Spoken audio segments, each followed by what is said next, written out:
Good morning, student. Today we will start BCom part second ABSD paper second. अपना topic है contract costing का और contract costing में numeric issue के रूप में question number 17 very most start करेंगे। देखिए, इसमें अपने को कॉन्ट्रैक्ट अकाउंट क्रिएट करना है और कॉन्ट्रैक्ट अकाउंट में जो वर्क इन प्रोग्रेस और इसमें वर्क सर्टिफाइड और वर्क अनसर्टिफाइड है, तो ये अनसर्टिफाइड को अपने को क्या करना होगा, कैलकुलेट करना होगा। यही मेन पॉइंट है और उसको किस प्रकार से कैलकुलेट करना है, इसके लिए अपने को टोटल वर्क दिया है, सर्टिफाइड वर्क दिया है और उस बेस पर अपने को क्या करना होगा, इसको कैलकुलेट करके बताना होगा कि भाई टोटल वर्क आपने इतने परसेंट किया है, वर्क सर्टिफाइड टोटल वर्क का या कॉन्ट्रैक्ट प्राइस का इतना परसेंट है, तो उस परसेंट को बेस मानकर अपने को वर्क अनसर्टिफाइड की कैलकुलेशन करनी होगी। मेन प्रॉब्लम वर्क अनसर्टिफाइड की अमाउंट कैलकुलेट करना है। तो देखिए, अपने पास जो डिटेल है वो अपन देखते हैं। इस इश्यू में अपने पास क्या डिटेल है, तो आप बुक में देखिए, एक्स लिमिटेड है, क्लोज करती है अपने अकाउंट 31 मार्च को एवरी ईयर एंड 1 अप्रैल को स्टार्ट करती है। सभी को पता है सेशन अप्रैल से स्टार्ट होता है, 31 मार्च को क्लोज होता है। ईयर अपने अपनी एडिशन की जो बुक है उसके अकॉर्डिंग है। अब अपने पास मटेरियल इसने बताया कि मटेरियल 1,25,500, वेजेस दी है, इसी तरीके से फोरमैन सैलरी दी है। तो ये तीनों ही स्टूडेंट आपको पता है एक्सपेंसेस है। एक्सपेंसेस अपन क्या करते हैं, डीआर में लिखते हैं। तो ये तीनों क्वांटिटी आपको एज इट इज डीआर में लिखनी है। क्लियर। अब नीचे जो डिटेल दे रखी है स्टूडेंट वो देखिए आप। अपने पास जो डिटेल है उसमें मशीनरी कॉस्टिंग, मशीन की जो कॉस्ट है 130 है और आप इस कॉन्ट्रैक्ट पे इसका जो पार्ट, कुछ पार्ट यूज करते हो, 25 पार्ट यूज करते हो। उसके बाद इसकी लाइफ इसने दी है 7 ईयर और स्क्रैप वैल्यू है वो 7,500 है। तो ये डेप्रिसिएशन का पार्ट है स्टूडेंट। डेप्रिसिएशन चार्ज करते हैं, तो आपको पता है डेप्रिसिएशन का क्या फॉर्मूला रहता है, depreciation equal cost minus scrap. तो इसकी कॉस्ट कितनी है, 1,30,000 माइनस स्क्रैप। देखते हैं इसका स्क्रैप कितना रहेगा। स्क्रैप अपने को दिया इसने, ठीक है। फॉर्मूला क्या होता है, cost minus scrap divided by working life. तो ये कॉस्ट है इसकी, ये स्क्रैप है, divided by working life. Working life इसने दिए है कि 7 ईयर है। और ये जो कैलकुलेशन अपन करेंगे स्टूडेंट, ये इस मशीनरी का डेप्रिसिएशन आएगा। बट ये जो मशीनरी है आप फुल यूज नहीं करते हो, 25 पार्ट ही इसका यूज किया जाता है इस कॉन्ट्रैक्ट पर। तो आपको पता है कॉन्ट्रैक्ट की जो जिस कॉन्ट्रैक्ट के आप अकाउंट क्रिएट करते हो उसी से रिलेटेड एक्सपेंसेस अपने को लिखना है।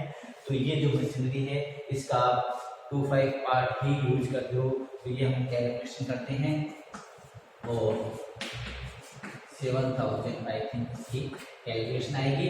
और डेप्रिसिएशन है, डीआर में लिखोगे आप, डेप्रिसिएशन ऑन मशीन 7,000। समझ में आ गया सभी के। डेप्रिसिएशन अपने को पता है डीआर में लिखते हैं। अब देखिए, अब plant at site to plant नहीं लिखना है। लास्ट क्लास में भी इसके बारे में बात की थी।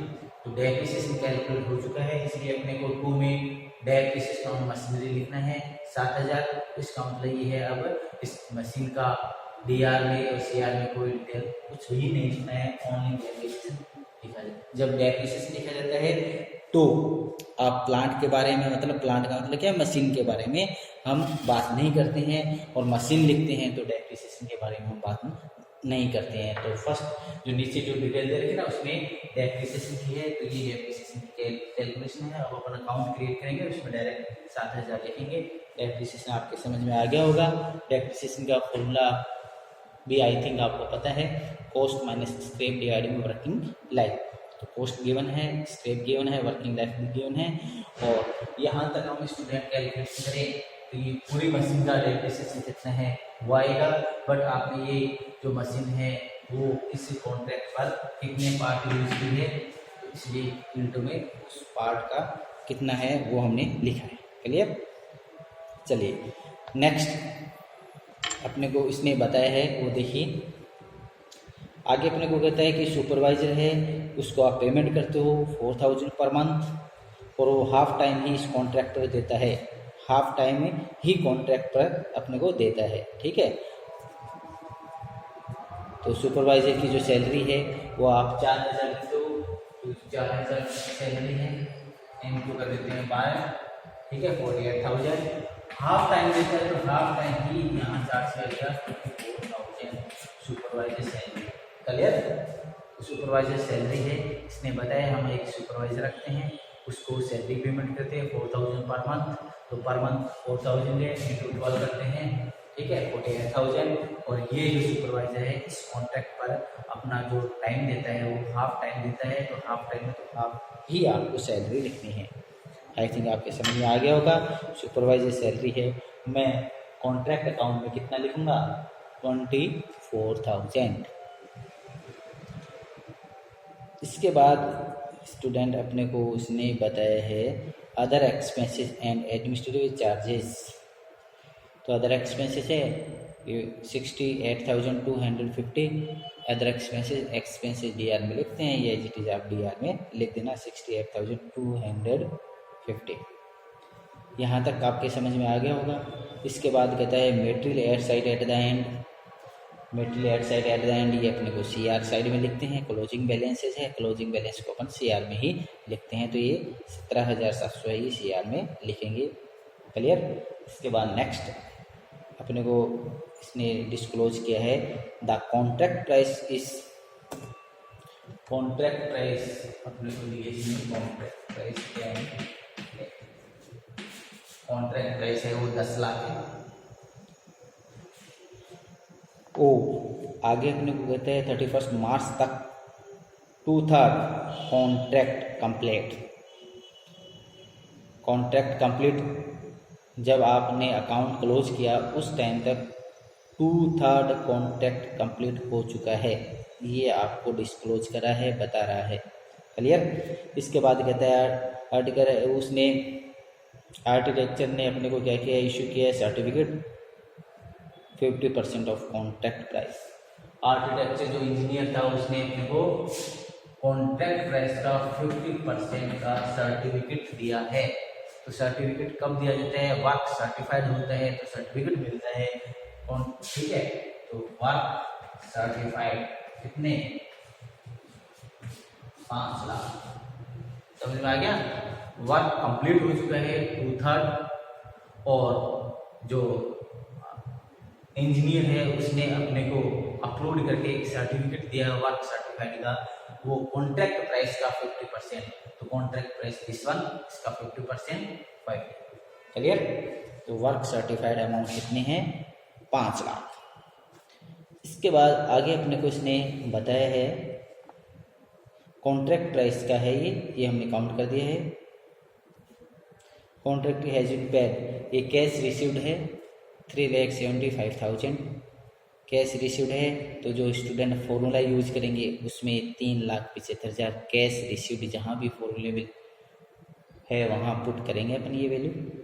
अपने को क्या करना है contract account, work in progress account और बैलेंस शीट क्रिएट करनी है। तो देखिए स्टूडेंट वर्क अनसर्टिफाइड अपने पास नहीं है, ठीक है, कोई जानकारी क्वेश्चन में नहीं है, तो वर्किंग नोट में इसकी कैलकुलेशन करेंगे। ये मेन पॉइंट अपना ये है और ये नॉर्मल पॉइंट है।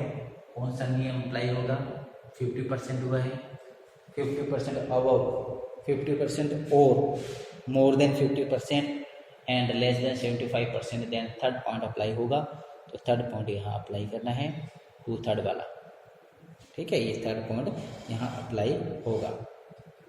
बात है प्लांट की, प्लांट का आपको कोई इसमें प्रॉब्लम नहीं है क्योंकि अपन डेप्रिसिएशन लिखेंगे। समझ में आ गया ना। अब इसको स्टार्ट करते हैं और जो वर्क इन प्रोग्रेस की में अनसर्टिफाइड अमाउंट है वो प्रॉब्लम है वो अपन वर्किंग नोट में कंप्लीट करेंगे, ठीक है। वो पॉइंट किस में करेंगे, वर्किंग नोट में करेंगे। डेप्रिसिएशन लिखना है तो आप लिख सकते हो, कैसे कैलकुलेशन होगा 7,000 वो आप नोट कर सकते हो।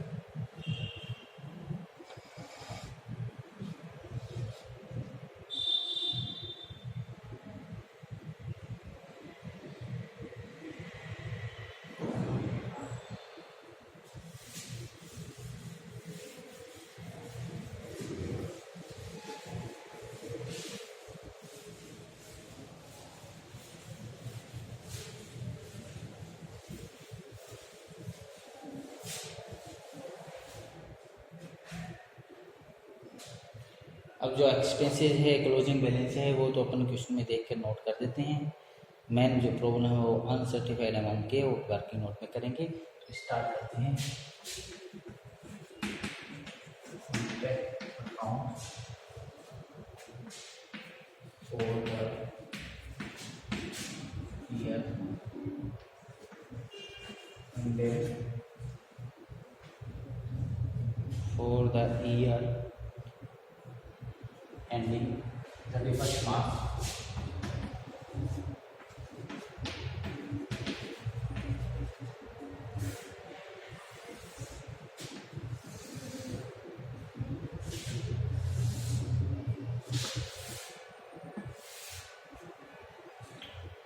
कॉन्ट्रैक्ट अकाउंट है, उसमें नंबरिंग सिस्टम भी होती है, क्योंकि कॉन्ट्रैक्टर के पास अलग अलग कॉन्ट्रैक्ट होते हैं। एक ही टाइम में उसके पास एक से अधिक कॉन्ट्रैक्ट होते हैं, तो कॉन्ट्रैक्ट नंबर दे देता है। ठीक है, आगे क्वेश्चन आएंगे, उसमें कॉन्ट्रैक्ट नंबर भी अपने को लिखने होंगे। For the year ended 31st March, latest question 2020 कर दिया है मैंने। आपके बुक में जैसे भी ईयर है उसके अकॉर्डिंग भी लिख सकते हो, इसमें अपने कोई प्रॉब्लम नहीं है। अब स्टार्ट करते हैं एक्सपेंसेस लिखना।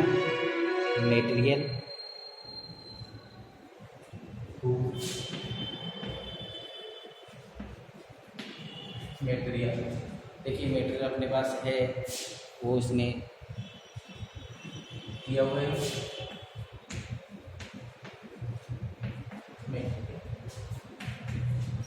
नेक्स्ट एक्सपेंसेस है वेजेस।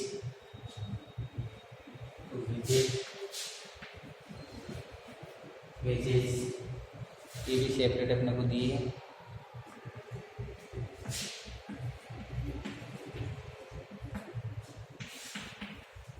ठीक है, इसके बाद नेक्स्ट है foreman salary.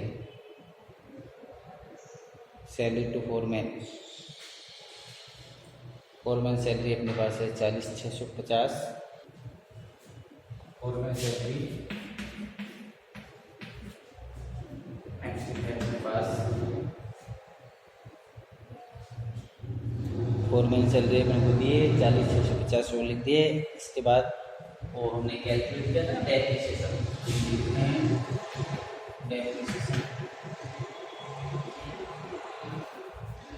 Depreciation to plant, depreciation machinery,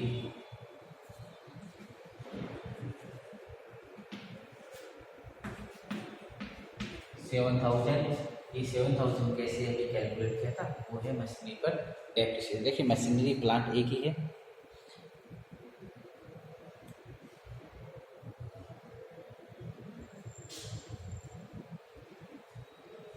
फिर देखते हैं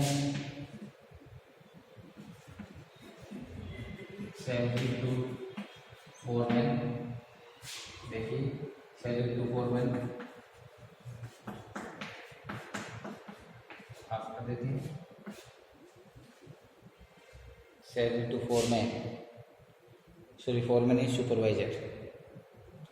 सुपरवाइजर की सैलरी है और 24 सैलरी टू सुपरवाइजर। इसके बाद next expenses, other expenses administrative charges है, तो यहाँ ले लेते हैं 2।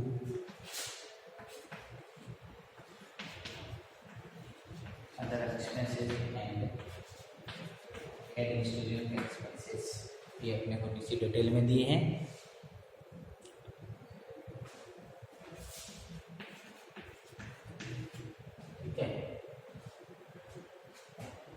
इसके बाद मटेरियल एट साइड लिख देते हैं इधर by material at side, material at side 17,700 by W/G। ठीक है, मशीनरी का क्लोजिंग बैलेंस नहीं बताना है क्योंकि डेप्रिसिएशन में चार्ज। वर्क सर्टिफाइड अभी आपको बताया था। कॉन्ट्रैक्ट प्राइस का कितना है 50% है, मीन्स 5 लाख। वर्क अनसर्टिफाइड ये प्रॉब्लम है कि हम कैलकुलेट करेंगे, ठीक है।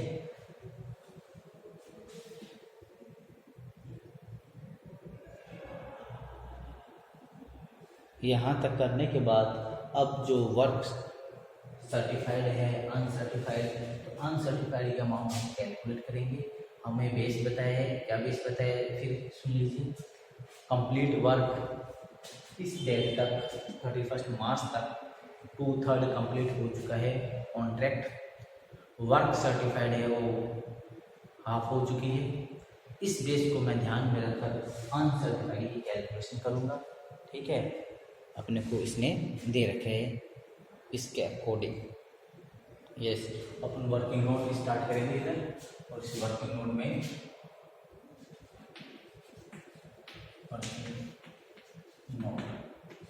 वर्किंग नोट में हम लिखेंगे calculation of work uncertified amount, calculation of work uncertified amount. Yes, अब आप ये जो पॉइंट है ये पहले समझने वाला है, ये समझिए आप। वर्क कंप्लीट कितना है 2/3, तो वर्क कंप्लीट 2/3 है, ये अपने को क्वेश्चन में भी दिया हुआ है। वर्क सर्टिफाइड कितना है हाफ, ठीक है। 50% इसका मतलब 1/2 हाफ कर दिया हमने। फिर मैंने लिखा है वर्क अनसर्टिफाइड, तो इसका मतलब है टोटल काम ये है, इसमें सर्टिफिकेट कितना है, जो बचा हुआ क्या है अनसर्टिफाइड है, तो 2/3 माइनस, ठीक है। और इसको हल करते हैं तो यही लिख देते हैं इसको,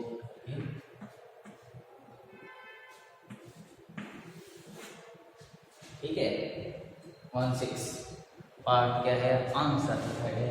अब स्टूडेंट मेरे को ये मत करना जैसे ये कैसे है, आप जब 7th 8th स्टैंडर्ड में थे तो ये लघुत्तम LCM लेते थे ना, वैसे ही, ठीक है। इन दोनों में कितना है 6, समझ में आ गया होगा। तो 16 है वो अनसर्टिफाइड है, क्लियर। अब अपने को यहाँ 16 नहीं लिखना है, यहाँ तो अमाउंट लिखनी है, अमाउंट अभी लिख देते हैं।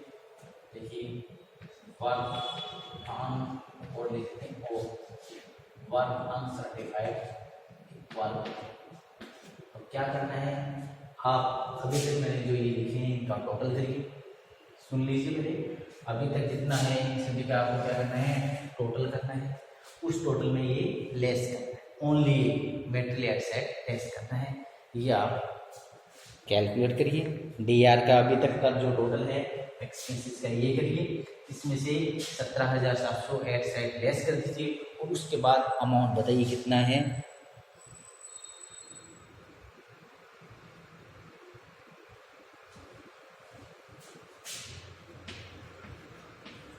ये तो DR का टोटल है माइनस 17,700 CR का लेस करने के लिए मैंने आपको बोला है।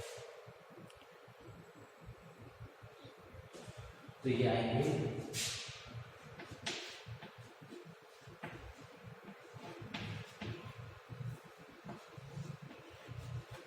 ठीक है, इसमें से लेस करते हैं तो 5,30,500, क्लियर। तो ये जो अमाउंट है स्टूडेंट, ये एक्सपेंसेस टोटल आपके लगे हैं अभी तक 31 मार्च तक टोटल खर्चा है वो स्टूडेंट ये समझ में आ गया। टोटल एक्सपेंसेस अभी तक 31 मार्च तक ये लगे, और इस पर काम कंप्लीट कितना है टोटल ये, क्लियर। तो देखिए मैं कैलकुलेशन लिखता हूँ।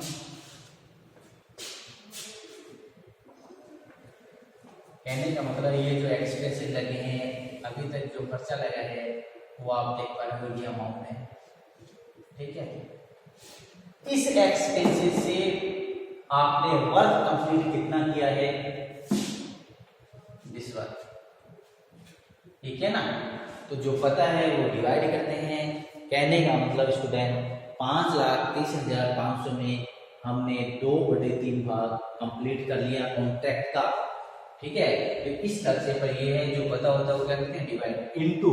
इनटू में क्या करना है, इनटू में जो आपको कैलकुलेट करना है, आपको जो रिक्वायरमेंट है, जो कैलकुलेशन करनी है, मेरे को रिक्वायरमेंट है अनसर्टिफाइड अमाउंट, मेरे को चेक करनी है कि अनसर्टिफाइड अमाउंट कितनी है। तो अनसर्टिफाइड आपने कितने अनुपात लिए है, 1:6, ये 1:6। अब स्टूडेंट इसकी कैलकुलेशन करेंगे और कैलकुलेशन करने के बाद जो आएगा, देखिए इसमें कैलकुलेशन की भी कुछ बच्चों की दिक्कत हो सकती है, तो मैं यहाँ लिख देता हूँ। ये है ना, ये जाके रिवर्स कर देते हैं, क्लियर, लिख जाते हैं ना ऐसे। अब इसकी कैलकुलेशन आप करिए, देखते हैं कितनी अमाउंट आती है।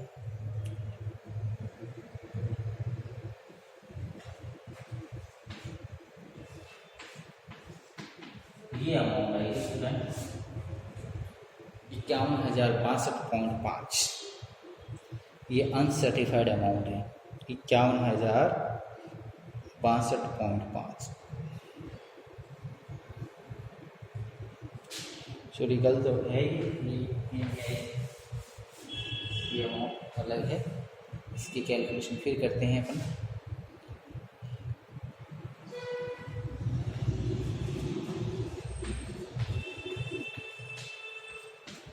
Uncertified amount, this one 1,32,625, 1,32,625। ये है मेन जो प्रॉब्लम थी वो हमने हल की है। अनसर्टिफाइड अमाउंट कैसे ये मैंने कैलकुलेशन की है, आप देखें। अब स्टूडेंट इसको आप नोट करिए, इसके बाद हम आगे स्टार्ट करते हैं।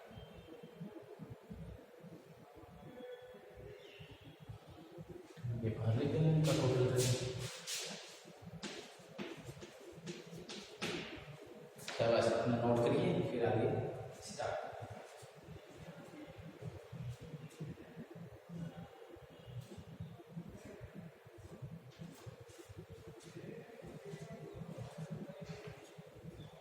वर्किंग नोट हमने जो क्रिएट किया है वो है calculation of work uncertified amount.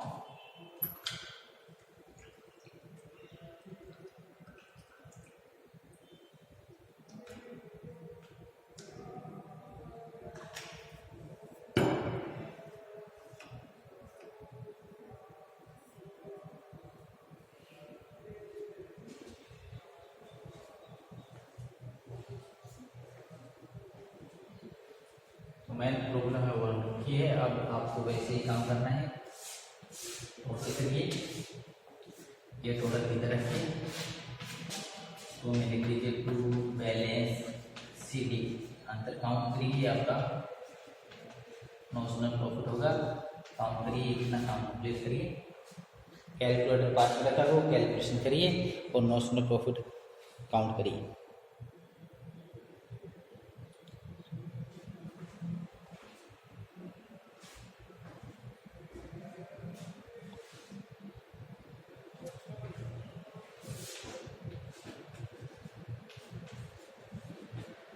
ये नॉशनल प्रॉफिट आएगा 1,02,125।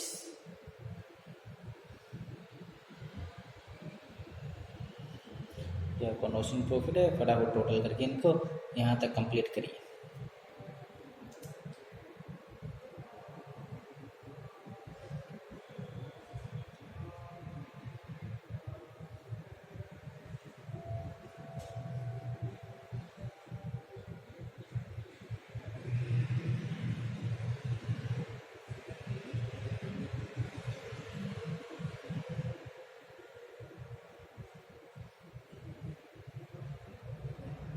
अब अपने को क्या करना है, यहाँ सभी को पता है टोटल करके नॉशनल प्रॉफिट क्या देता है, इसे फिर इन्हीं लाइनों को नीचे करके आपको बाय लिखना है, by notional profit this one by notional profit this one by लिख दीजिए। फिर उस नोशनल प्रॉफिट का आपको क्या करना है, दो पार्ट करने हैं, प्रॉफिट में और रिजर्व में।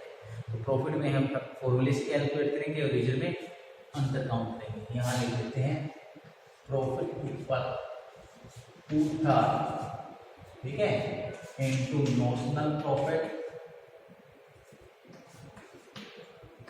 Into cash received divided by 1/35। ये फॉर्मूला है 2/3 into notional profit this one into cash received. तो कैश रिसीव्ड अपने पास है 3,75,000। वर्क सर्टिफाइड अपने यहाँ लिखा हुआ है दिस वन, कैश रिसीव्ड है 3,75,000, ठीक है। अब स्टूडेंट इसको कैलकुलेट करिए और आप प्रॉफिट में रखिए। प्रॉफिट में रखने के बाद वर्क इन प्रोग्रेस अंतर काउंट करिए। 1,02,125 में से प्रॉफिट वाली अमाउंट लेस करिए और वर्क इन प्रोग्रेस में रखिए।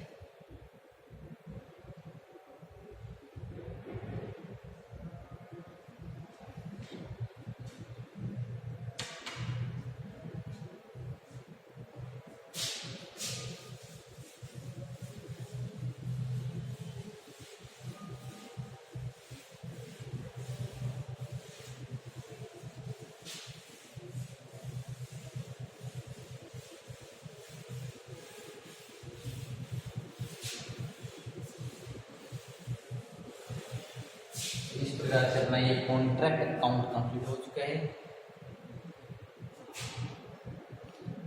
अब एक छोटा account work in progress account create करना है। उसके बाद बैलेंस शीट में वैल्यू पुट करनी है। तो work in progress account, work in progress account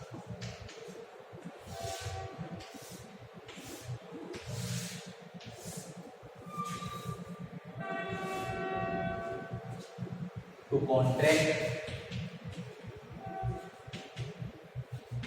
account work certified work uncertified। I think आप समझ गए होंगे।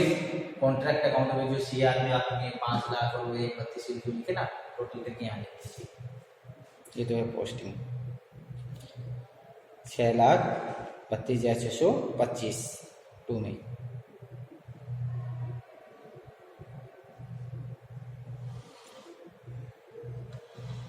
इसके बाद सीआर साइड में लिखो बाय कॉन्ट्रैक्ट, बाय कॉन्ट्रैक्ट।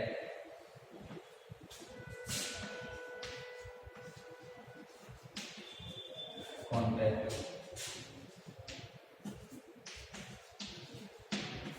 ये जो आपने नोशनल प्रॉफिट के दो पार्ट किए थे, एक प्रॉफिट था और एक वर्क इन प्रोग्रेस, जिसको आप रिजर्व लेते हो, वो है, तो वो अमाउंट अपने को लिखनी है।